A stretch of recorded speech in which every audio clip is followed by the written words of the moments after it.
Hello and welcome to another episode. This is the AMG Lounge. I'm G, and this carries the most important letter at Mercedes-Benz. Ladies and gentlemen, the all-new Mercedes-Benz S-Class. Now, as the flagship, it is a very, very important car to Mercedes-Benz, as it pretty much sets the precedence for all the coming vehicles in the next few years.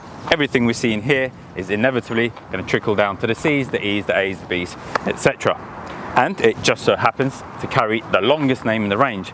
Ladies and gentlemen, the S350D AMG line, long wheelbase, premium, plus, executive, saloon. And had it been the 500, there would have been a 4MATIC in there as well. The S-Class Mercedes has been around since 1954, and it's quite possibly the only car that has been dubbed the best car in the world consistently and consecutively since then. In fact, you'd struggle to find any article or watch any review that doesn't mention something about it being the best, aka the GOAT in today's language. So does the latest version offer enough to be top again? Let's discuss what's new. Well, not a lot. Soft closed doors, been around since 1989. All these radars for driving assistance package, 2001. In fact, in 1989, the S600 SEC had an electronically adjustable rear view mirror. This has not. So have we gone backwards? Well, allow me to explain. You see, what the S-Class did and does brilliantly is those things first. If not first, at least the best that it can, and consequently better than the rest. And then what happens to those said things is that it trickles down the rest of the portfolio. The E-Class will get the treatment, and then the C-Class will follow. Then fast forward a few years, and then these things start becoming a industry standard. Although some of the technology won't make it to the UK cars, the S-Class is still immensely advanced. The technology has been around for 20 plus years. The fact that we still see them in today's cars pays homage to how useful and popular they have been. Take what was formerly known as Lingotronic. That's been replaced by Jarvis. Hey Mercedes. How can I help? Let's play Geo Quiz. Starting Geo Quiz. How many capital cities do you think you will answer correctly? 1, 2, or maybe all 10? Let's begin the games. 10 geographical questions coming right up. Ready? Let's go. First question. What's the capital of South Korea? I don't know. Seoul. That was a tough one. The answer for this question is Seoul. Take ambient lighting. Formerly, you had 3 colors to choose from, and you could basically just adjust the brightness of it. But now you've got 64 different colors. You've got 8, maybe 12 different combinations. When you talk to it, it lights up. When you turn your temperature up and down, it goes either blue or red. It interacts with you. Not only that, but it actually serves a purpose this time. If you drift over the white lines, it goes red to warn you. Now you can even adjust your ambient lighting through the Mercedes Me app. But I'm going to get to more on that in the next video. So if you haven't already, please consider subscribing, like and sharing this video, and any comments you leave down below, I'll do my best to respond to all of them. The Mercedes-Benz S-Class has always been the flagship car at the brand. This basically means that this is the platform to showcase all the latest, all the greatest technology that we can expect to see in the other models in the years to come. Take the head-up display, for example. That's been around for many years. Other manufacturers obviously do it, but in this, Mercedes have sprinkled a little bit of S-ness in it. So not only do you get head-up display, but you get the augmented head-up display, which I'll attempt to show you by activating the driving assistance pack. If you have a look at the car in front, and then you can see it symbolized by the little green line, it's tracking it. So when the car in front slows down, speeds up, this car, I will just follow suit. Again, driving assistance packages is nothing new, but your head-up display interacting with the car in front is rather quite impressive. Beijing is the capital of which country? China. I think your answer is great, because it's exactly what I was looking for. Well done. If you remember from the S-Classes that we've had for the last 6-7 years, you may remember that we used to have a clock in the center console. That's now gone. It's been replaced with this 12.8-inch OLED crystal clear display. for our infotainment. So there is no analog clock, there is a digital one here. But what Mercedes-Benz have done brilliantly is given us the liberty to wear a watch of our own choosing. So on this occasion I have gone for my new G-Shock. Much like this car, it does have a long name as well. This is the GA2100 SKE7 AER Skeleton Series.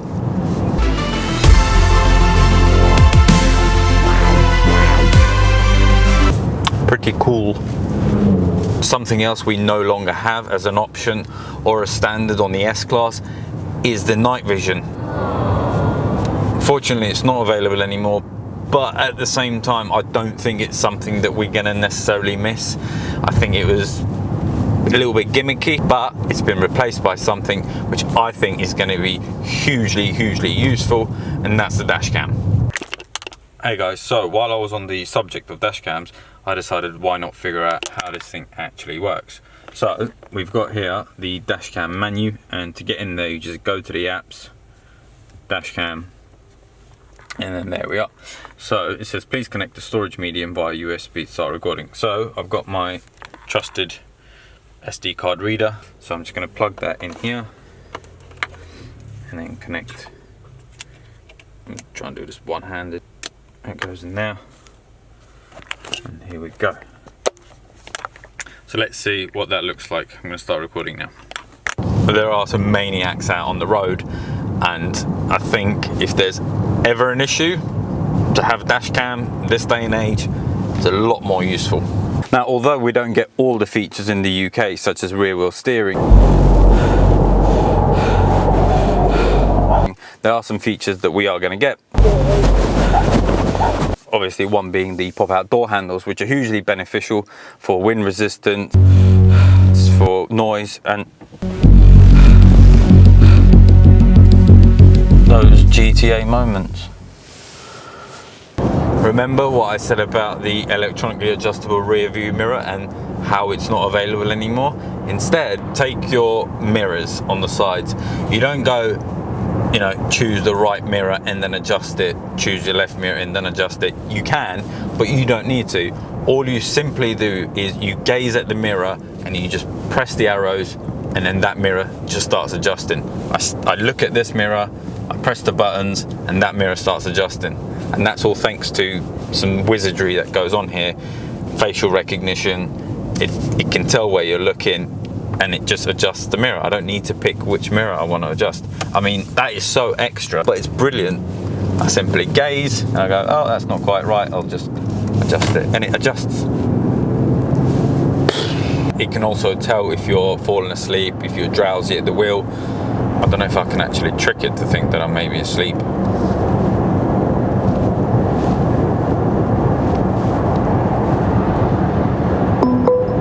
Attention! Micro sleep, take a break. Alright. The new innovative digital light works like a projector, with more than 1 million pixels per headlamp and responds with brilliant light to changing traffic and road or weather conditions. Its ultra range high beam with 650 meters makes you feel like you're driving at daylight, even though it's night. 650 meters. That's 122 long wheelbase S-classes parked one by one. 122. 122 of these lined up one by one. That's the range of these new headlights. One of my favourite things about the S-Class is the attention to detail. It's everywhere. Even the centre of the steering wheel has leather stitching, whereas on the other models it's plastic. But no, in the S-Class it's leather. The belt buckle is illuminated at night, so you can see where the hole is. Yeah.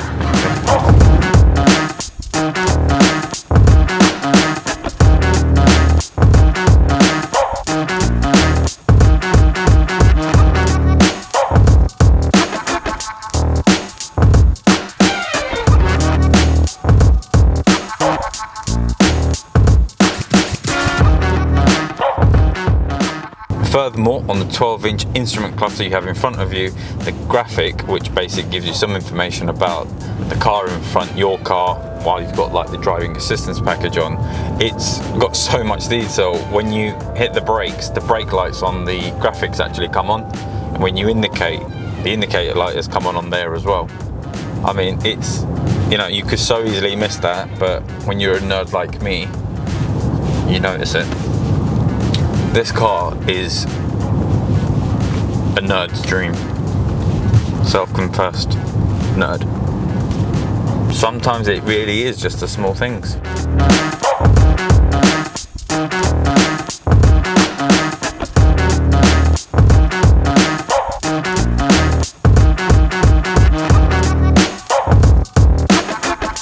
The S-Class has achieved its iconic name for being the epitome of luxury travel.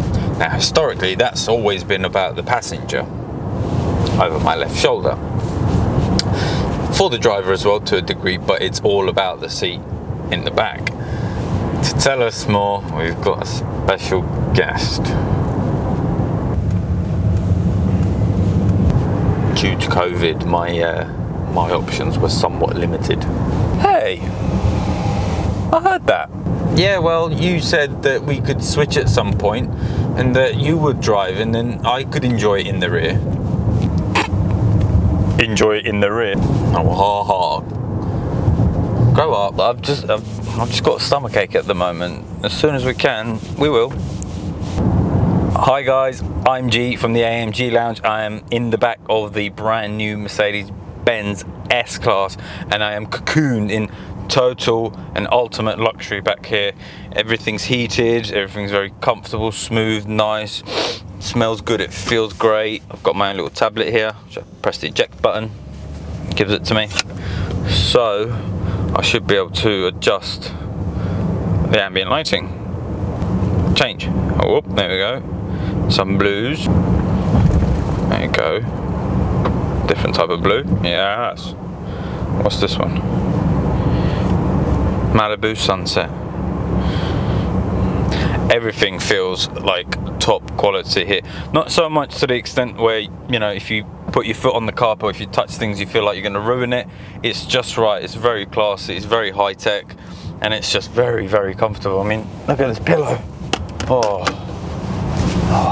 I've got some privacy curtains here, roller blinds. If I wanted to do something questionable, shall we say? I've got blinds in the back. Look at that. I've got my own sunroof, which I think is this one. There we go. All in all, a very nice place to be. Can we swap yet? In a bit. I told you, we'll swap. Yeah, and I told you, I've been driving since the start. Yeah, and I said my knee hurts. Yeah, but wait. Your knee? I thought you said it was your stomach. A goat? Now there is so much more for the driver as well. I mean, this is basically like a laptop. I can send emails, I can download apps, I can even go on YouTube. I can have a massage, I can charge my phone, my tablet, my computer, I can play games, I can learn capital cities of the world. What's the capital of Egypt? Cairo. And you're right again. I'm starting to see a pattern. In the UK, so far at least, we have 2 diesel engines to choose from and 1 petrol. This is the 350D, which develops 268 horsepower, the S400, which gives you 330 brake horsepower.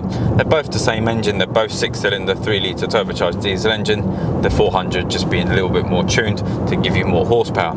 The S500, on the other hand, that's a 3-litre 6-cylinder petrol engine with 4MATIC, developing 435 brake horsepower, which is good to 0 to 60 in about 4.9 seconds.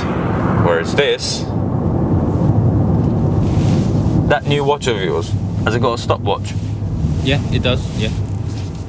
Well, let's find out. Right, you ready? Okay, here we go. 3, 2, 1, go.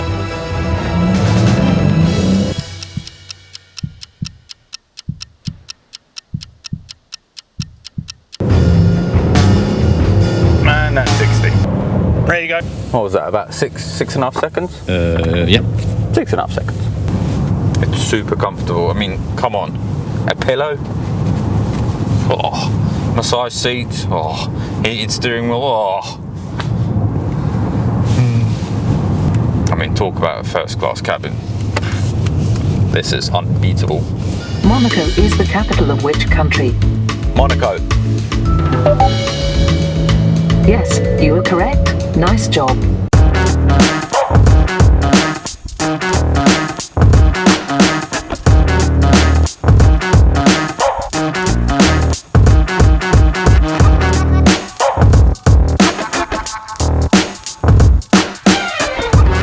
Is a landscape that's changing for the S-Class.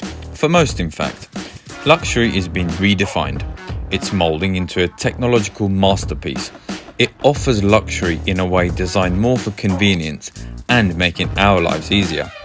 Luxury cars historically have been about exotic materials, intricate speedo designs, the kind of place you would expect the inside of a gentleman's cigar club to look like. But no more. It's modern, it's simple, it's Scandi, and environmentally sustainable. It's changing with the times. Make no mistake, it still looks, feels, and drives every bit of how an S-Class should. So is this S-Class the best car in the world again? No. The S-Class is the best in the world still.